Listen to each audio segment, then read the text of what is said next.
Magandang araw po. Narito na po ang magiging lagay ng panahon ngayong araw ng Biyernes, May 24, 2024.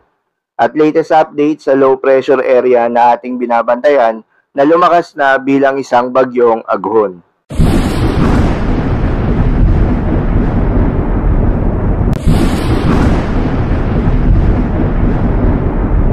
Sa kasalukuyan na tayo sa pag-asa, si Bagyong Aghon ay huling namataan sa layong 350 kilometers east of Hinatuan, Surigao del Sur at kumikilos pakanluran sa bilis na 30 kilometers per hour, taglay ang lakas ng hangin na aabot sa 45 kilometers per hour at pagbugso na 55 kilometers per hour. At dahil sa bagyo ay nagtaas na nga ang pag-asa ng Tropical Cyclone Wind Signal number 1 sa may Eastern Samar, Dinagat Islands, Siargao Islands at Bukas Grande Islands.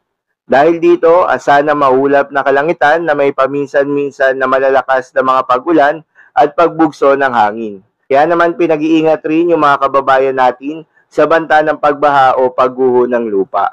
Base naman sa latest track ng pag-asa, inaasahan na ngayong umaga ay lalapit o maglalandfall itong si Bagyong Aghon sa vicinity ng Eastern Samar bilang isang tropical depression. Pero inaasahan na lalakas pa ito mamayang hapon o mamayang gabi bilang isang tropical storm kapag ito ay nasa silangan ng Bicol region. At maaaring lumakas pa ito bukas o sa araw ng linggo.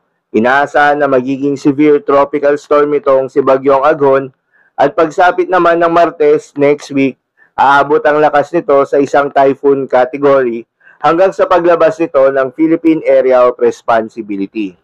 Ayon sa pag-asa, kapag hindi nagbago ang track ng bagyo, posibleng pinakamataas na tropical cyclone wind signal na itaas ng ahensya ay aabot sa signal number 2. Paalala lang po, ang mga nasabing forecast ay posible pa pong magbago, kaya naman patuloy lang tayong magantabay sa mga ilalabas natin na update o ng pag-asa. Dahil nga sa epekto nitong si Bagyong Aghon, asahan ngayong araw ng Biyernes sa Eastern Samar at Dinagat Island ang maulan na may pabugso-bugso ng hangin.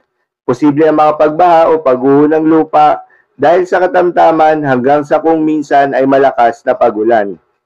Habang sa Bicol Region, Northern Mindanao, Davao Region at iba pang bahagi ng Visayas at Caraga, asahan naman ang maulap na kalangitan na may kalat-kalat na pagulan at pagkidlat pagkulog. Dulot pa rin yan ni Bagyong Aghon.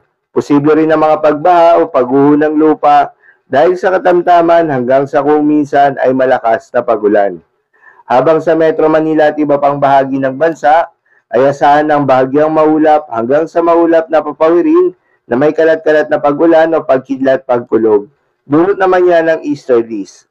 Pero posible rin ang mga pagbaha o pagguho ng lupa during severe thunderstorms. So, yun lamang po para sa lagay ng panahon ngayong araw ng Biyernes.